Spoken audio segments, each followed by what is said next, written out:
மாட்டுக்கு மட்டும் தான் கொம்பு இருக்கு, மனுஷனுக்குமா கொம்பு இருக்கு?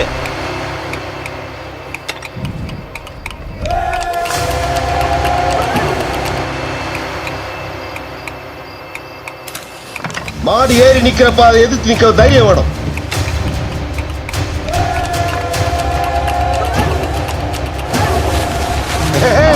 அவன் என்ன மாட்டுக்கெல்லாம் பயந்தவனா? எவ்வளவு பெரிய மாடா இருந்தாலும் சொடக்கு போற நேரத்தில் அணையிடுவேன்.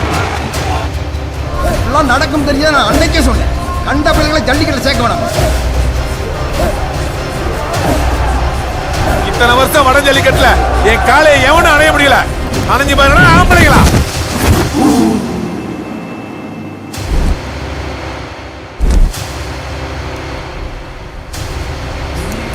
எந்த ஒரு மிகப்பெரிய விஷயமா இருந்தாலும் அதோட ஆணிவேர்ல இருந்து ஆரம்பிக்கிறது தான் அழகு. ஜல்லிக்கட்டு தமிழர்களின் வீர விளையாட்டு.